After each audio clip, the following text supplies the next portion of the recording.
With Tita Cora and Kapitana Sisa. Same, pero iba. We are number 106.7 Energy FM. Pangga, wag mong sabihin radyo. Sabihin mo.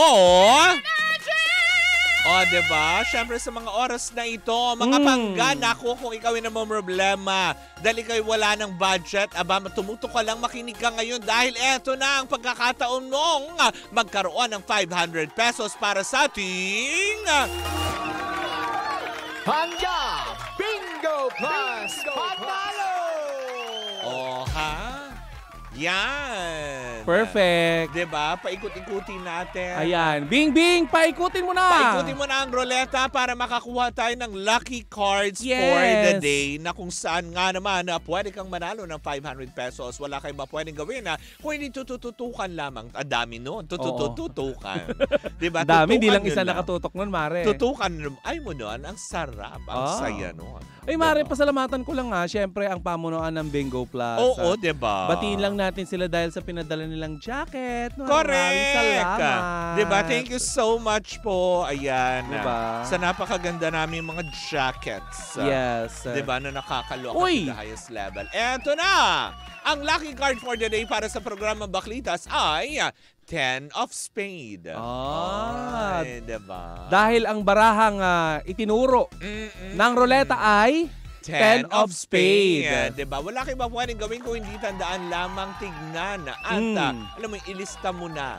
Dahil baka mamayang gabi sa programa ni Kuya Chico ay paikutin niya ang ruleta at matapat sa programang Baklitas. Kailangan mong masabi ang lucky card na 10 of Spade. Diba? Na nakakaloka. Perfect. Para makuha mo ang 500 pesos na premyo on air at kung ikaw naman ay tutok sa aming mga social media platforms sa Energy FM para makuha mo din ang 500 na additional. Correct. Diba? That equals to 1,000 pesos. Ganyan kagalante ang Bingo Plus. Wala. Diba? Walang-wala yan. Wala. Kaya nga naman para sa ating mga panggapa din, kung ikaw ay wala pa rin pong Bingo Plus app sa inyong mga cellphone, i-download mo na para ma-enjoy mo ang kanilang bagong game na Pinoy Drop Ball. Correct. Diba? Na kung saan nga naman maraming exciting prizes na pwede mo makuha, pero tatandaan pa rin natin that gaming is 21 years old and above. Keep it fun. Game responsibly. At dito po muna natatapos ang ating pangga Bingo Plus Panalo. At yan sa atin ang Bingo Plus! Ang bingo sa saya plus sa panalo! Panalo! Panalo! Panalo! Ikaw ba ay Mare? Ano yung mga panalo moments mo? With Keki? With Keki. Hoy! Nick Morena at saka Kevin Montiliano, Hello na? sa inyo. Kamusta naman kayo? Diba? Na nakakaloka to the highest level. Yes. But anyways, mga pangga, hindi ba? Mga panalo moments ko siguro, yung malaman na lang natin na marami palang mga pangga na sumusubaybay sa atin at mga nakatutok. Actually. Parang kahapon, diba? Na late ko lang pumbasahin na si Ate Winnie Cordero. O, diba? Nakatutok din siya, nakikinig siya sa atin. Diba? Late ko nga lang nabasa ang kanyang mensahe. Pero, yun, diba? At least happy, haha, ganon. Pero eto Mare, mukhang walang panalo moments. Oh, bakit? Dahil hindi magugustuhan niya ni Elizabeth Sueco, Dante Sueco, Bangan Fresh Seafood. Ayan. Yung mga pa-shout out daw. Ayan. Ay, hello po sa inyong lahat dyan. At syempre sa lahat pa rin mga naghahanap buhay. Sa mga nagmamaneho kay Kasmot ng Lala Move, hello po sa iyo. Yan, mag-iingat ka parati sa iyong biyahe. Correct. Ito Mare, walang panalo moments dahil kahapon nga ay ibinalita na ang alin? Nitong si Nanay Christy Mare sa kanyang radio show na natalo daw siya. Ayan. Oo, natalo daw. Natalo raw. At hindi kasama ang co-host niyang sina Wendell Alvarez at Romel Chica sa kasong libelong isinampa ng mag-asawang Senator Francis Kiko Pangilinan At Miss Sharon Cuneta sa Makati noong May 10, 2024. Ilang araw pa lang ang nakakaraan, Mare, ng masayang ibalita ni Nanay Christy sa kanyang radio show na panalo siya. Sa kaso nino naman. Nila ng kanyang mga co-host sa kasong isinampa ng nanay nitong si Sara Labati. Ayan. Diba? Pero hindi pa man nagtatagal ang kaligayahan, Mare.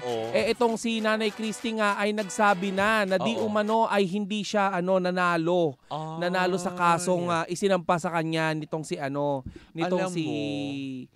ni Megastar Sharon Cuneta at Senator Francis Kiko Pangilinan. Pero alam mo, masasabi ko lang din, di ba? Alam mo, kahit pa sabihin mong ganyan, di ba, natalo siya, kahit pa sabihin mong nanalo sila Megastar, hindi ganun kasama si Megastar. Mahihilot yan ng paghingi ng sorry. Actually, at saka Mari, maliit lang yung circle nila eh. Correct. Imagine, di ba alala natin, may isa tayong malapit na kaibigan na nagsabing tsahin niya nga ito. Itong si Nanay Christy Fermin. Di ba? Halos kinakapatid na nitong kaibigan natin si Megastar. So pwedeng marami silang koneksyon na pwede silang magkabate. Correct, 'di ba? Parang tipong hindi naman ibig sabihin niya. Kaya lang syempre, so kung natalo siya dito, mayroon pa nakabinbin, 'di ba? Na may Bea Alonso pa. 'Di ba? Na may Bea Alonso pa, 'di ba? I'm not sure kung nagsampa rin si Dominic Roque. Again, diba? Sa kanila hindi ko sure kung kasama din siya dun sa listahan na sinampahan ng demanda. Pero nakakalungkot lang isipin na syempre sila bilang mamamahayag, maintindihan ko naman din yung kanilang pinanggagalingan, hindi ba? Kaya lang siguro sa mga aspeto naman na ito na gaya nga ng sinabi ni Megastar sa kanyang unang salaysay nung una niyang sinampa itong kaso na ito, matagal na niyang gustong makipag-usap ng personal, iniintay niya humingi ng paumanhin, humintay ganito. Kaya lang umabot sa punto kung saan nga naman kaya sila nagdesisyon na magsampa na nga para lang matapos ito. 'Di ba? Yung mga ganyan. Hindi para pahirapan, kung hindi para alam mo 'yon, para magkaroon lang ba ng leksyon ang bawat isa na kung saan nga lang ba ang ating hangganan, 'di ba, sa mga ganung aspeto. Na alam ko naman din na hindi naman din niya nakakalimutan na nakakaligtaan nila Nanay Christy at kung sino mang mamamahayag diyan. Na syempre alam din nila kanilang mga responsibilidad, alam din nila yung kanilang mga dapat gawin, 'di ba? Alam nila kung hanggang saan din sila, hindi ba? At saka bilang mamamahayag, Mare, parte ng pagiging mo yan showbiz columnist mo. Correct. 'Di ba? Na minsan ay hindi taliwas sa panlasa ng mga artista ang ibinabalita mo. Pero yun nga lang, iba din kasi ang panuntunan natin dito. Correct. Bilang tayo ay nasa radyo, 'di ba? Na tayo ay walang kakayahan, 'di ba? Na magsabi ng detrimental sa ating mga sa mga artista dahil alam natin at naiintindihan natin na mahirap yung pinagdaanan nila bago nila nakuha yung pangalan nila. Naman, kumaga parang tayo bilang mga mamamahayag, 'di ba? Is trabaho natin na ibalita kung ano nangyayari sa kanila bilang sila ay mga public figures. Pero kung siguro, alam mo yun, aabante tayo or hakbang tayo to another level na para panghimasukan na yung kanilang buhay, pakialaman na at magbigay na kung ano-anong opinion. I don't think na parte pa din yun ng trabaho natin. Dahil syempre bilang mamamahayag, 'di ba, under the ruling of KBP, may code of ethics din naman tayong Ikaw ba, Mare, kung sakasakaling meron kang kaibigang artista or malapit sa'yo na alam mong may ikakasira siyang balita or nangyari sa kanya na pwede niyang ikasira ng karera niya, ibabalita mo pa rin ba bilang mamamahayag? Well, Mare, siguro sa aspeto na yun, syempre obligasyon mo na ihayag yung balita sa publiko. Dahil unang-una, ulitin ko, sila ay public figures, diba? Artista sila. Lahat ng mata nila kasi hodang ayaw man nila o hindi, tanggapin man nila o hindi. Sila, ang mga mata ng tao ay lagi nakatutok sa kanila. So kung sakaling may balita man na pumasok doon, magpapaka-fair lang tayo na ibalita yung balita tungkol sa kanila if ever. Yes. Diba? Pero hindi na para, alam mo yun, dagdagan pa yung balita na wala pa naman din alam natin na kumpirmasyon. Pero diba? Mari, hindi ba't may mga tamang pamamaraan kung papaano natin itatawid ang balita nang hindi nakakasira sa tao? Oo. 'Di ba?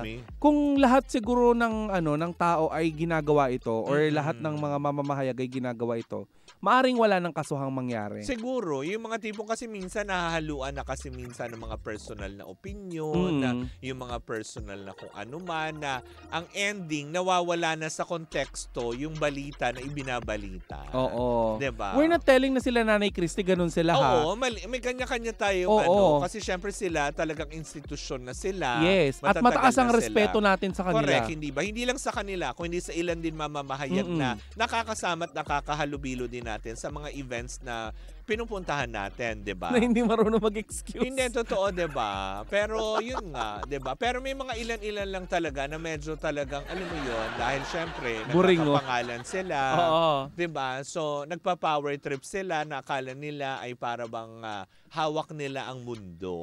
'Di ba? Hindi yung mundo ang hawak nila. Truth, hindi ba? Mikropono. Oo. Diba? Hinawi ka na parang kurtina. Oo. Diba? Yung mga ganong aspeto. Tapos, diba? Ang Kapitana Sisa mo, hindi nakapagtimpe. Ay! Hindi talaga kayo marunong mag-excuse? Sabi ko, oo, may bibig naman po para pwede kayo mag-excuse. Diba? May bibig. Pwedeng mag-excuse. Ganon. Diba? Hindi yung hahawi-hawiin nyo lang na parang... Same kayo ng opinion ng isang DJ. Na nagsabi din na hindi sila marunong mag-excuse. Oo, 'di ba? Hindi totoo naman din, 'di ba? Respeto lang din naman. Kung gusto natin na alam mo 'yun, magkaroon ng respeto sa atin yung mga tao. Siguro mas matuto tayong alam mo 'yun na magbalita na kung ano lamang ang dapat nating ibalita. Hindi yung sa aspeto na porket may nalaman tayong ganito, uy, balita ako ganito. Tsaka kailangan i-confirm. Diba? Confirm muna natin. Hindi tipong may nalalaman ka impormasyon, sa'yo manggagaling yun. Yes. Diba? Parang mali naman sa aspeto na yun. Ibatihin lang natin na kasi nanonood din sa atin ng Marites University. Ay, hello. Diba? Nanonood sila. Nilapitan nila tayo. Truth, diba? Hello po sa inyong lahat, diba? Sa mga kapatid namin sa mamamahayag. Pamamahayag, mga panulat. Correct, diba? Ayan. Hello po sa inyong lahat. Mahal ko kayong lahat. Oo. Diba? At sana ituloy-tuloy natin. Alam mo, Mare, maganda nga na patuloy ang industriya na ito. Alam mo may nagko-comment. Si Chokoy Ganjongko, diba? Ano sabi? Sabi niya masyado daw showbiz. Masyado daw showbiz yung yung ating yung ating pagbibigay ng komento. Hoy, Chokoy. Hindi. Ano mas showbiz? Yung tumanggap ka ng ng pondo mula sa DSWD o yung binabalita namin? Hindi. Kami nagpapakatotoo lamang. Kung hindi namin linya ang mga ganung tsikahan, hindi namin magagawa yon. Baklang pahamak. Mag-comment ka pa, Chokoy. Saan ba yan Chokoy na yan? Ang sarap sakali hanggang mag-violet. Ano yung mas masama doon, di ba? Yung paka-showbiz ka na lang na wala kinapakang tao o yung kinukuha mo yung budget na hindi naman para sa'yo? Ay, no! Cannot be. Namutla ako lalo. Jajari di ba? Na nakakaloka. O, di ba tumatawag siya?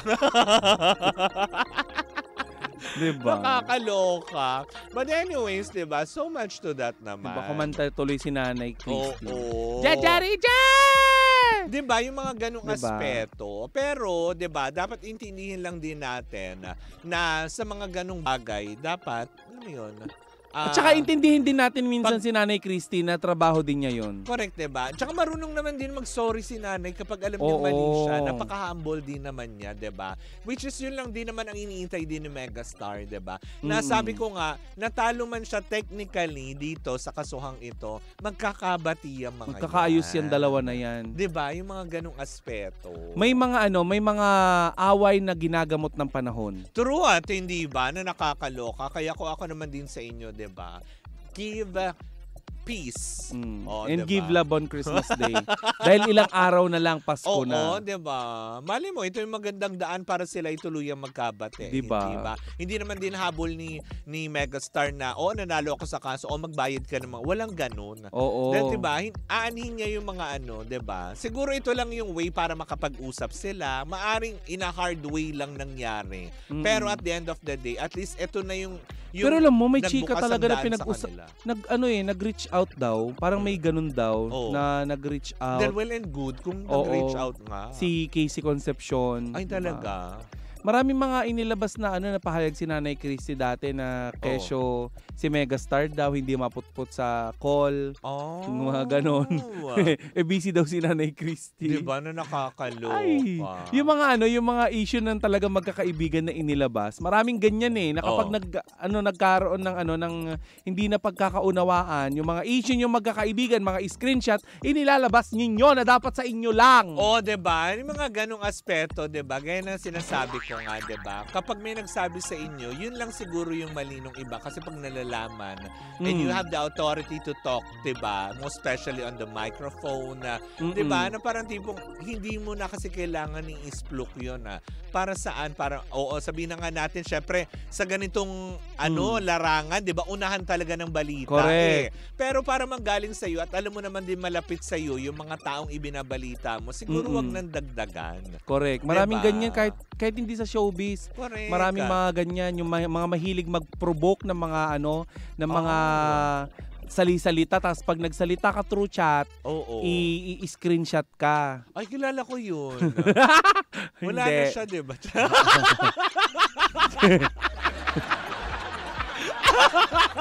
Klaka. Classic talaga. Gusto ko yung nagugulat ka. Hindi kasi nga maraming ganyan, maraming mga pangga, 'di ba? Makaka-relate kayo dito. Comment below kung kayo ay nakaka-relate sa mga ganyang gawain ng ibang tao. Na ang hihilig nilang mag-screenshot. Tama, 'di ba? Yung mga diba? ganun tas padadala para lang makagawa ng problema. Yung mga ganung aspeto. Parang akala niyo naman ang pe-fresh ninyo diyan sa part na 'yan. 'Di ba yung mga ganung aspeto na kung ano man ang sinabi sa inyo, malamang alam mo, kaya yan sinabi sa inyo dahil pinagkatiwala yan. At saka ito lang, Mare, hindi para isa publiko nyo. Halimbawa lang sa ating magkaibigan, darating ang araw na may mag-send sa akin ng screenshot na kunwari may sinasabi ka against me. Hindi ko yun paniniwalaan. Kasi kung may sinasabi si Sisa sa akin, bakit noon nyo lang sasabihin? Ano pa bang mga hindi mo dapat malaman? Diba? Tulad ng tinawag kitang pambansang akab. Kaya nga. May personal labubu. Diba? Jollibee. Diba? Jollibee. Ano pa ba? Di ba minsan bukalista ng banda? Diba? Diba katulad ngayon, diba? Tila ibon kung laban lumipad. Hindi, sabi nila para daw akong bukalista ng Ben and Ben dati. Talaga ba? Di ba pangako mo nung una? Tiwala ay... Mali! Mali!